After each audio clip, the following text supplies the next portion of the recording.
This is the Cyprus News Digest with Rosie Haralambous.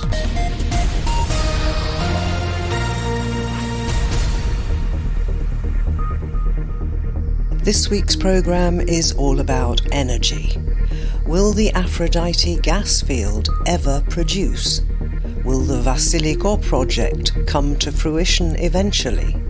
And will the government sort out whose responsibility it is to give the green light or not to the Great Sea Interconnector? President of Cyprus is hiding behind the regulator and saying it's for the regulator to decide is nonsense. As I said, this is a political risk. The regulator has no role to play in making decisions on political risk. Their role is regulatory, technical and commercial, not political.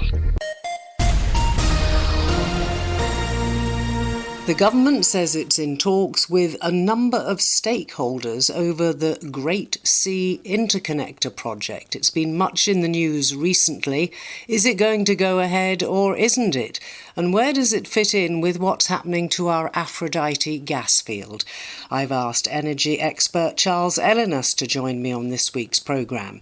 Charles, can we start with the interconnector? I have quite a few questions to ask you about whether or not this, first of all, is viable, and secondly, whether or not we should go ahead with the Greek request, or demand, perhaps we should say, to pay up front, as it were. What do you think?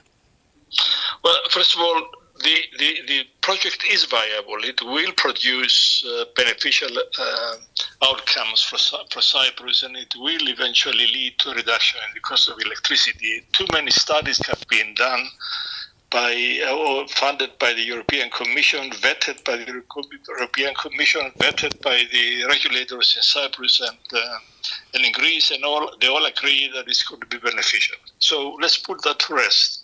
The question is, will it go ahead, and when are we going to see the benefits? So, for example, you know that in Cyprus now there is an outcry at the cost of electricity, and everybody is looking for ways to bring it down. Well, if this project goes ahead, it will not become operational until 2030. So it will take another 6 years before we start seeing any benefits from it. So it will not really help the price of electricity in the short to medium term. Won't it actually put the price of electricity up until 2030 if we're paying what Greece is asking to underwrite their input? Not really, because the additional cost is small. We're talking about...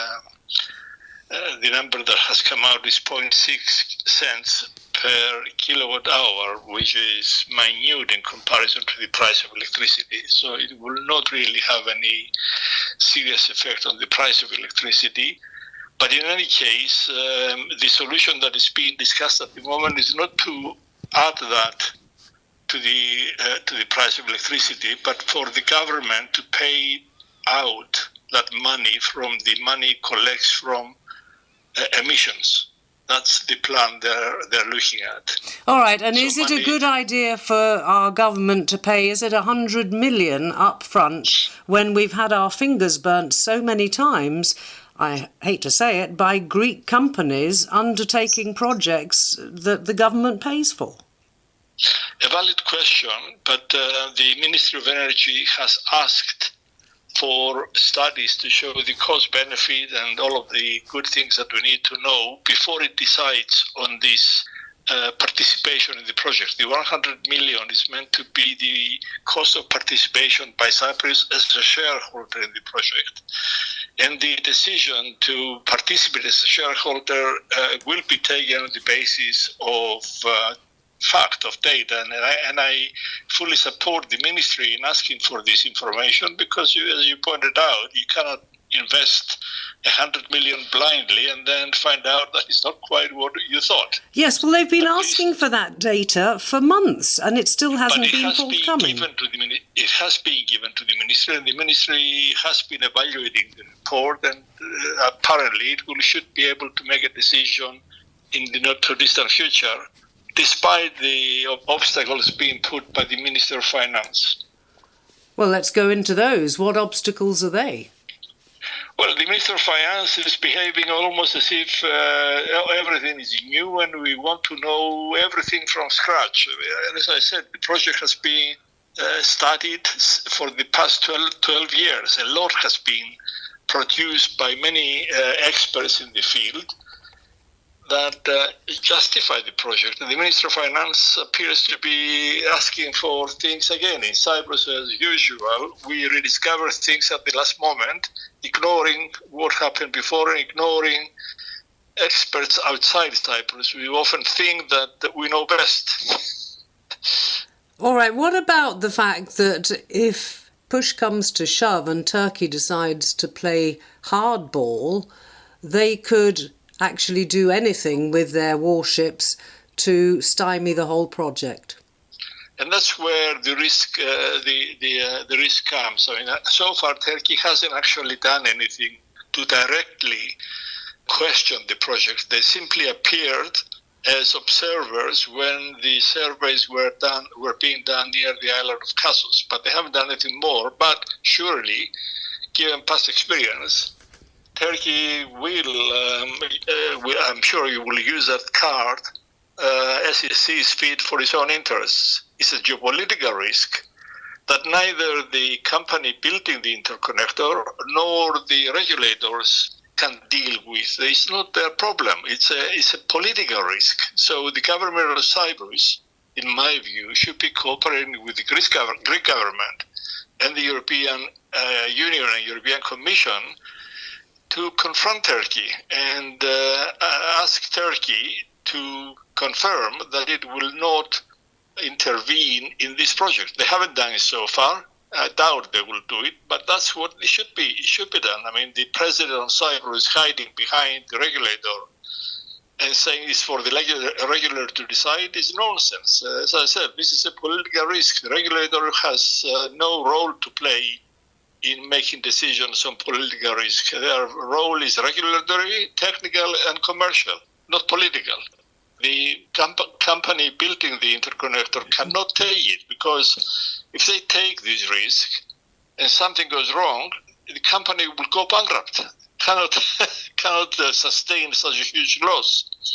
So it has to be resolved. It has to be dealt with politically by the governments. And the only way, Charles, the only way surely to deal with this is to come to an agreement with Turkey on the Cyprus problem, because then the north of Cyprus would benefit from this as well.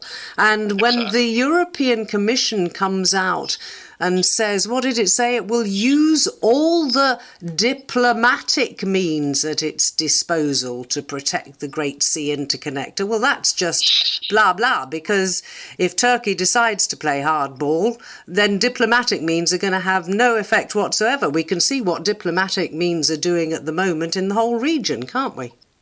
Yes, that's a risk. And there are many who believe that Turkey is using this card to put pressure on Cyprus for concessions in the discussions on the Cyprus problem. So it's in other words, it's a political problem, Rosie, and it has to be dealt with politically. Cannot be dealt with by the companies. It cannot be dealt with by the regulators. And so what difference, Charles, so what difference does it make whether or not we have all these papers and documents that we've asked for? Because the risk is still there. Yes, and that's why I am an advocate of the need for Cyprus government to spearhead a political solution to the problem, not to be hiding behind others and not taking a political position on this. And the Greek government, because the two governments directly involved with the project are the Greeks and Cyprus, but also the European Commission, because it's putting a lot of money into the project. I mean, I'm surprised that the European Commission is putting a lot of pressure on Raik, on Sarah, to approve everything when their 657 million grant to the project is in danger of evaporating in thin air if Turkey decides to stop the project. Why is Sarah holding out? I mean, consumers here seem to think that's great that somebody's on their side. Sarah is holding out because it considers it to be the right way forward. When it approved the project quite a few years ago, together with the equivalent regulator in Greece, when the operator was the Greek company, the Cypriot company, it took a position that everybody accepted, and that now is what the Greek operator is asking to change. And Sarah is sticking to its view that the political risk is not their problem, and that the request by the Greek operator to be paid about 0.6 cents per kilowatt hour between now and 2030 is not appropriate, and it should be recovered only after the interconnector starts operations. But, as I said, it appears now that as a compromise, the Cypriot government is looking into using money it collects from emission allowances to provide these 25 billion euros a year. And that's an acceptable way of going forward, provided the Greek operator doesn't come back asking for more, which is a risk. Yes.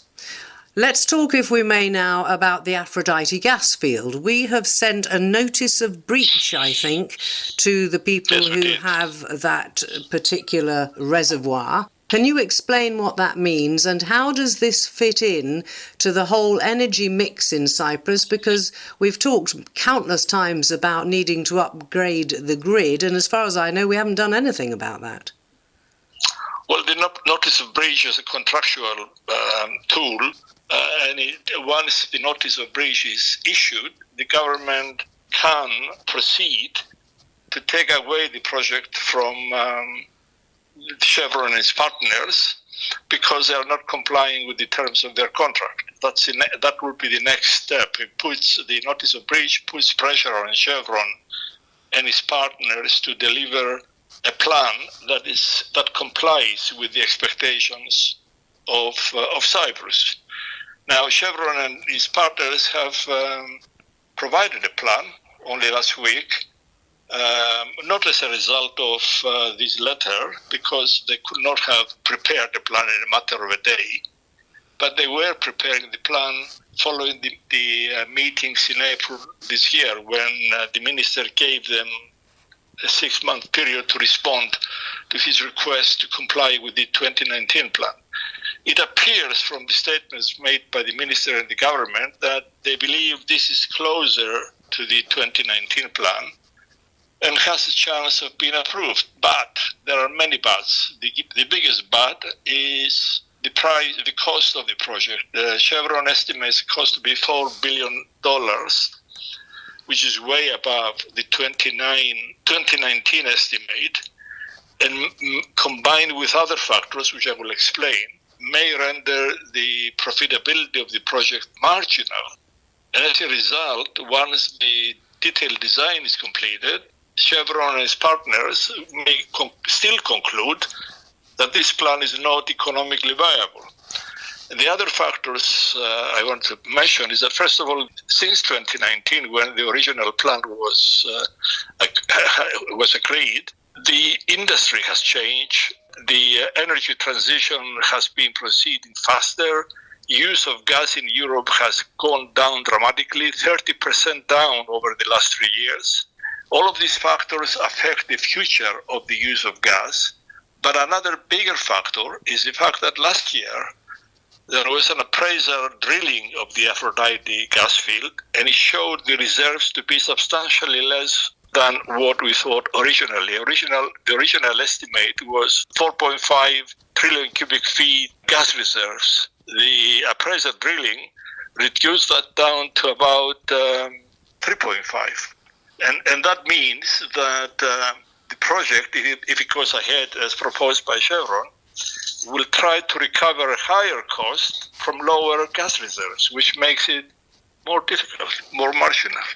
Is the whole thing likely just to get shelved? I mean, this has been going on for years. Yeah, and I'm afraid it's going to go on for a bit longer. Could it be shelved? No, I don't think so. I think Chevron is interested in proceeding with the project, but under its own terms and at its own pace.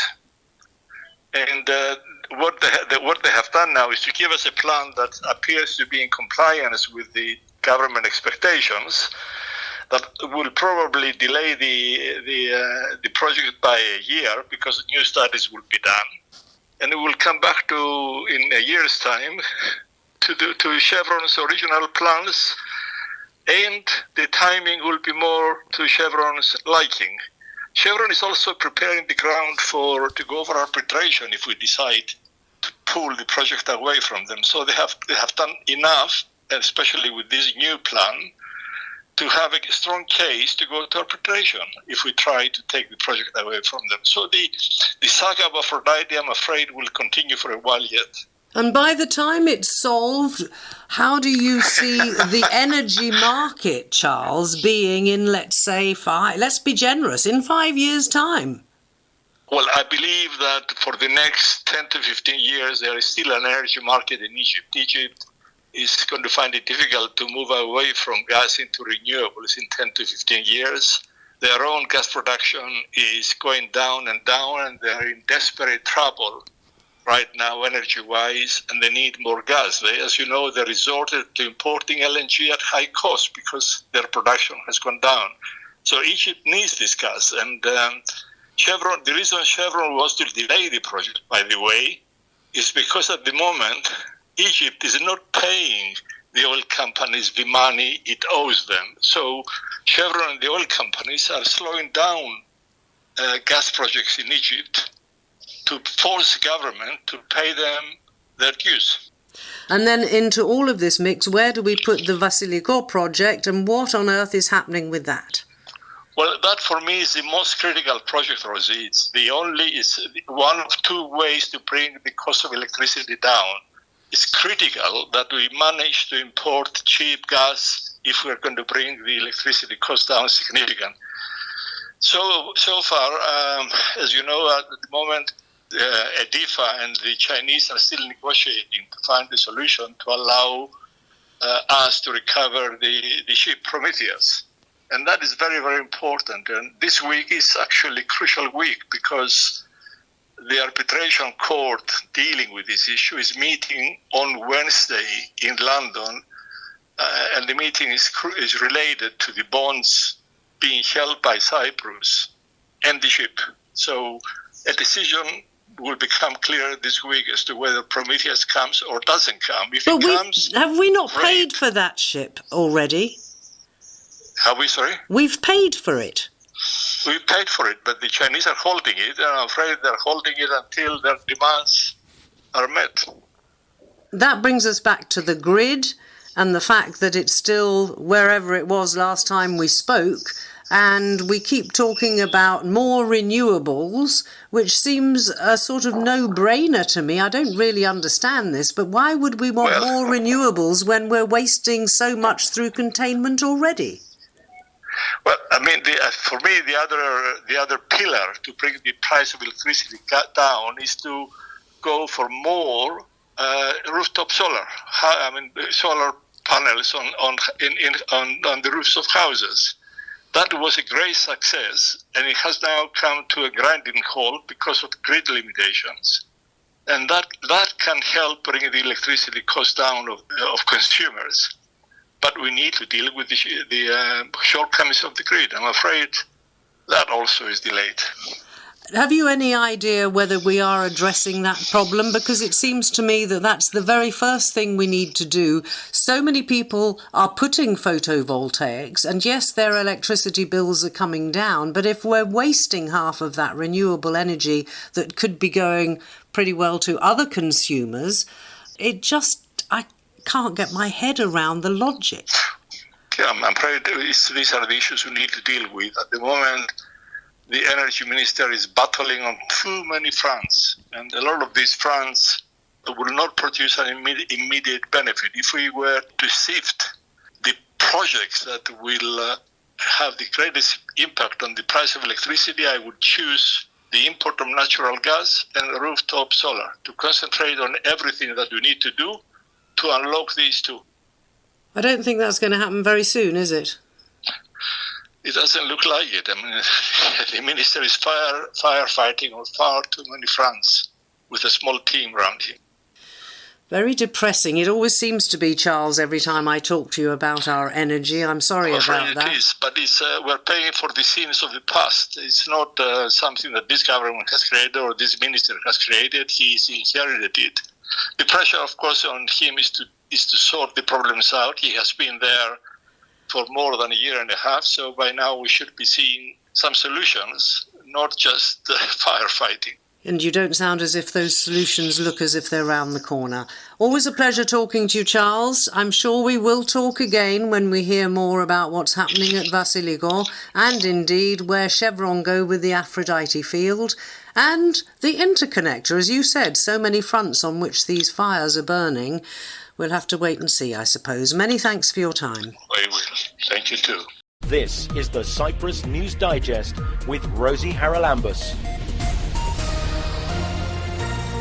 The biggest achievement of Crime Stoppers has been the ability of the public to be able to give information about crime anonymously. There's no way I could have kept prostituting without the drugs. There's no way I could have had my body used like a public toilet, because that's actually what prostitution is. And then the fourth series I started 3 days after I'd won the Oscar, so the whole of the Monarch of the Glen experience was all interplatted with the Gosford Park Oscar experience. I was working with Ronnie James Dio, and David was going to reform Whitesnake in 2003. Cyprus was chosen because Cyprus is a stable, peaceful and secure place. We have to really look closely.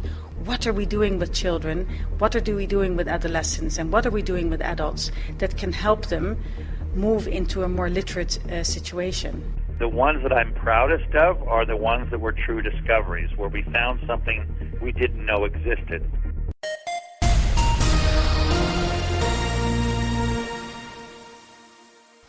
On Sunday, a crowd gathered yet again in Nicosia to protest about the genocide in Gaza. Before the march started off from the Interior Ministry car park to the Presidential Palace, the organisers asked those gathered if anyone had a story that they would like to share. If any of you would like to read one of the stories you've saved, please come and read it. Please share.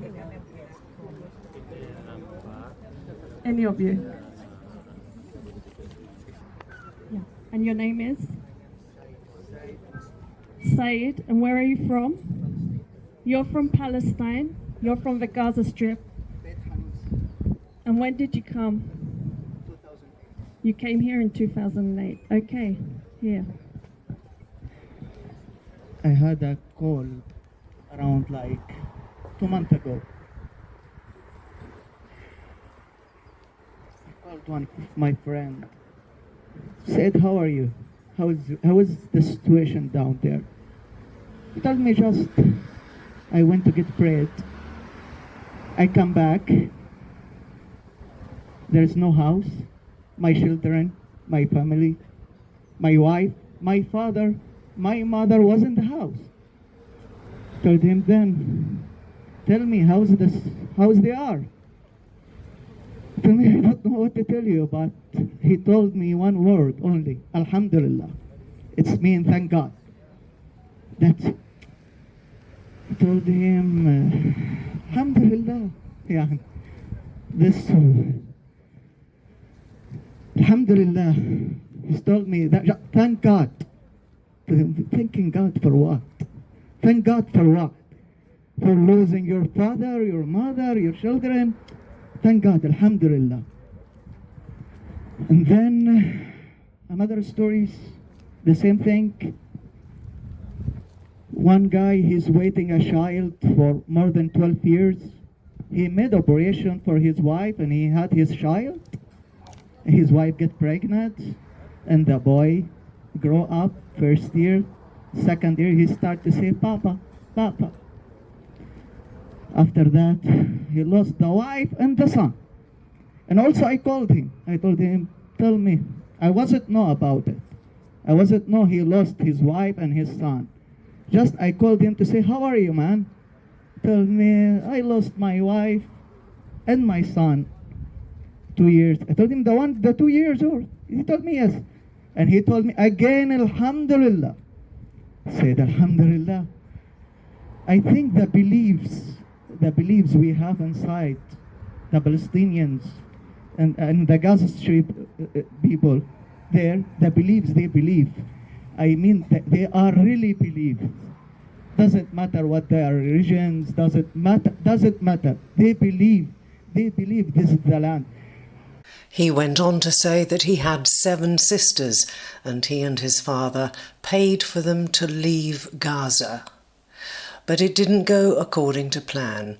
The main message of his talk was that Gazans love their land. And he said that on the last day, his sister refused to leave. And we decide which day they want to go out from from the north.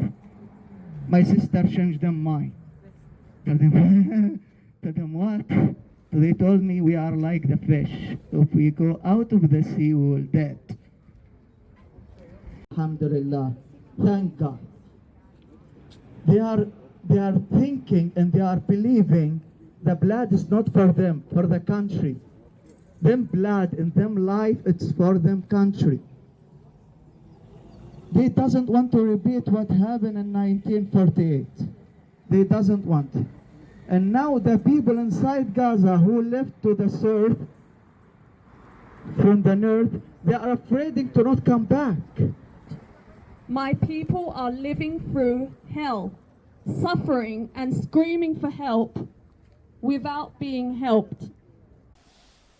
It was almost time for the march to start, but for a few minutes longer, all the people representing dead medics, dead members of the press, surrounded a list of all the children who've been killed in Gaza in the last 11 months.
Well, that about wraps up this edition of the Cyprus News Digest. Many thanks for your company. Hope you'll join me next week. Till we meet again, take care and God bless. Bye-bye now.